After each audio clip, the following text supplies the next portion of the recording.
Hi, I'm Jeff Brown from St. James Episcopal Church. Together we are reading The Lion, the Witch, and the Wardrobe. Today I'll be sharing chapter 13, Deep Magic from the Dawn of Time. Now we must get back to Edmund. When he had made to walk far further than he had ever known that anybody could walk, the witch at last halted in a dark valley all overshadowed with fir trees and yew trees. Edmund simply sank down and lay on his face, doing nothing at all, not even caring what was going to happen. Next, provided that they would let him lie still. He was too tired even to notice how hungry and thirsty he was. The witch and the dwarf were talking close beside him in low tones. "No," said the dwarf, "it is no use now, O queen. They must have reached the stone table by now." "Perhaps the wolf will smell us out and bring us news," said the witch. "It cannot be good news if he does," said the dwarf. "4 thrones and care paravel," said the witch. "How if only 3 were filled? That would not fulfill the prophecy." "What difference would that make now that he is here?" said the dwarf. He did not dare, even now, to mention the name of Aslan to his mistress. "He may not stay long, and then we would fall upon the 3 at care. Yet it might be better," said the dwarf, "to keep this one," here he kicked Edmund, "for bargaining with." "Yes, and have him rescued," said the witch scornfully. "Then," said the dwarf, "we had better do what we have to do at once." "I would like to have done it on the stone table itself," said the witch. "That is the proper place. That is where it has always been done before." "It will be a long time now before the stone table can again be put to its proper use," said the dwarf. "True," said the witch. And then, "Well, I will begin." At that moment, with a rush and a snarl, a wolf rushed up to them. "I have seen them. They are all at the stone table with him. They have killed my captain, Magrim. I was hidden in the thickets and saw it all. One of the sons of Adam killed him. Fly, fly!" "No," said the witch. "There need be no flying. Go quickly. Summon all our people to meet one here as speedily as they can. Call out the giants and the werewolves and the spirits of those trees who are on our side. Call the ghouls and the bogles, the ogres and the minotaurs. Call the crucials, the hags, the specters, and the people of the toadstools. We will fight. What? Have I not still my wand? Will not their ranks turn into stone even as they come on? Be off quickly. I have a little thing to finish here while you are away." The great brute bowed its head, turned, and galloped away. "Now," said she, "we have no table. Let me see. We had better put it against the trunk of a tree." Edmund found himself being roughly forced to his feet. Then the dwarf set him with his back against a tree and bound him fast. He saw the witch take off her outer mantle. Her arms were bare underneath it and terribly white. Because they were so very white he could see them, but he could not see much else. It was so dark in the valley under the dark trees. "Prepare the victim," said the witch. And the dwarf undid Edmund's collar and folded back his shirt at the neck. Then he took Edmund's hair and pulled his head back so that he had to raise his chin. After that, Edmund heard a strange noise. Whiz, whiz, whiz. For a moment, he couldn't think what it was. Then he realized it was the sound of a knife being sharpened. At the very moment, he heard loud shouts from every direction, a drumming of hoofs and a beating of wings, a scream from a witch, confusion all around him. And then he found he was being untied. Strong arms were around him, and he heard big, kind voices saying things like, "Let him lie down. Give him some wine. Drink this. Steady now. You'll be all right in a minute." Then he heard the voices of people who were not talking to him but to one another. And they were saying things like, "Who's got the witch? I thought you had her. I didn't see her after I knocked the knife out of her hand. I was after the dwarf.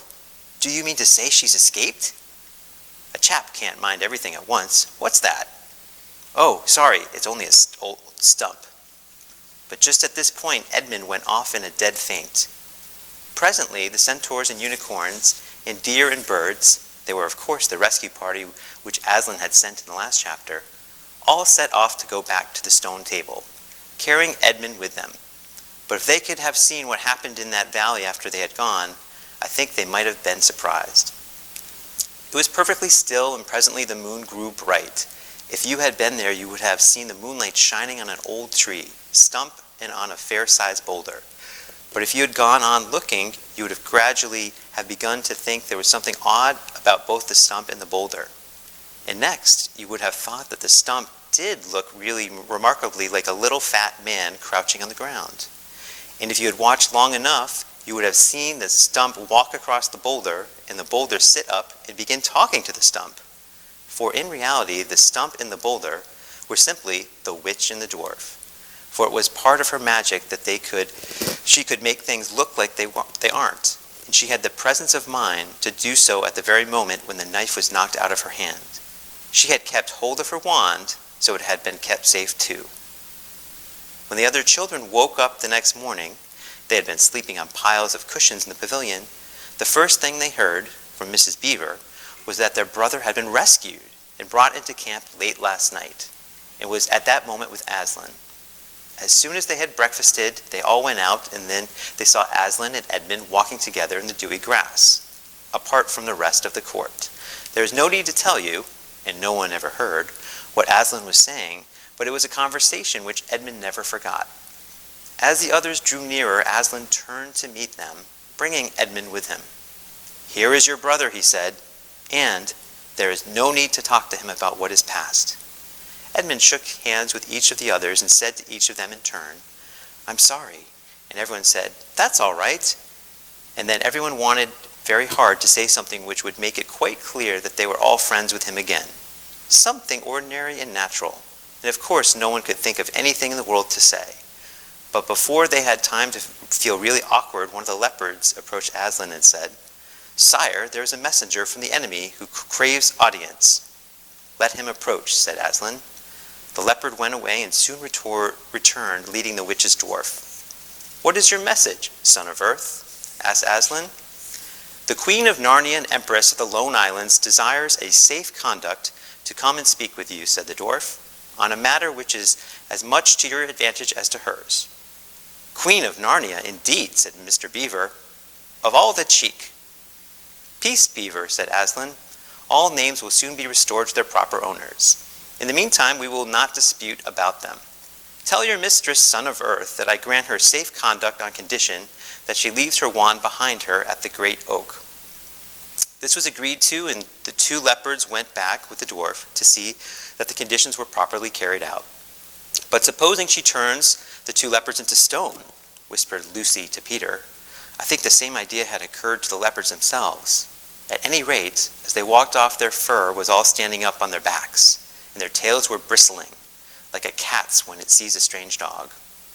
"It'll be all right," whispered Peter in reply. He wouldn't send them if it weren't. A few minutes later, the witch herself walked out on to the top of the hill and came straight across and stood before Aslan. The three children who had not seen her before felt shudders running down their backs at the sight of her face, and there were low growls amongst the animals present. Though it was bright sunshine, everyone felt suddenly cold. The only two people present who seemed to be quite at their ease were Aslan and the witch herself. It was the oddest thing to see those two faces, the golden face and the dead white face, so close together. Not that the witch looked Aslan exactly in his eyes. Mrs. Beaver particularly noticed this. "You have a traitor here, Aslan," said the witch. Of course, everyone present knew that she meant Edmund, but Edmund had got past thinking about himself after all he'd been through and after the talk he'd had that morning. He just went on looking at Aslan. It didn't seem to matter what the witch said. "Well," said Aslan, "his offense was not against you." "Have you forgotten the deep magic?" asked the witch. "Let us say I have forgotten it," answered Aslan gravely. "Tell us of this deep magic." "Tell you," said the witch, her voice growing suddenly shriller. "Tell you what is written on that very table of stone which stands beside us? Tell you what is written in letters deep as a spear and long on the firestones on the secret hill? Tell you what is engraved on the scepter of the emperor beyond the sea? You at least know the magic which the emperor put into Narnia at the very beginning. You know that every traitor belongs to me as my lawful prey, and that for every treachery I have a right to a kill." "Oh," said Mr. Beaver, "so that's how you came to imagine yourself a queen, because you were the emperor's hangman. I see." "Peace, Beaver," said Aslan with a very low growl. "And so," continued the witch, "that human creature is mine. His life is forfeit to me. His blood is my property." "Come and take it then," said the bull, with a man's head in a great bellowing voice. "Fool," said the witch with a savage smile that was almost a snarl. "Do you really think your master can rob me of my rights by mere force? He knows the deep magic better than that. He knows that unless I have blood, as the law says, all Narnia will be overturned and perish in fire and water." "It is very true," said Aslan. "I do not deny it." "Oh, Aslan," whispered Susan in the lion's ear. "Can't we, you won't, will you? Can't we do something about the deep magic? Isn't there something you can work against it?" "Work against the Emperor's magic?" said Aslan, turning to her with something like a frown on his face, and nobody ever made that suggestion to him again. Edmund was on the other side of Aslan, looking all the time at Aslan's face. He felt a choking feeling and wondered if he had ought to say something. But a moment later he felt that he was not expected to do anything except to wait and do what he was told. "Fall back, all of you," said Aslan, "and I will talk to the witch alone." They all obeyed. It was a terrible time, this, waiting and wondering what the lion and the witch talked earnestly together in low voices. Lucy said, "Oh, Edmund," and began to cry. Peter stood with his back to the others, looking out at the distant sea. The beavers stood holding each other's paws with their heads bowed.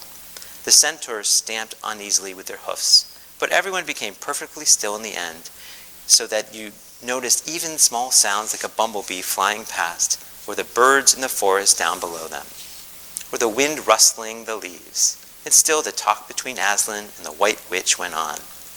At last they heard Aslan's voice. "You can all come back," he said. "I have settled the matter. She has renounced the claim on your brother's blood." And all over the hill there was a noise as if everyone had been holding their breath and now begun breathing again, and then a murmur of talk. The witch was just turning away with a look of fierce joy on her face when she stopped and said, "But how do I know this promise will be kept?" "Har!" roared Aslan, half rising from his throne, and his great mouth opened wider and wider, and the roar grew louder and louder, and the witch, after staring for a moment with her lips wide apart, picked up her skirts and fairly ran for her life.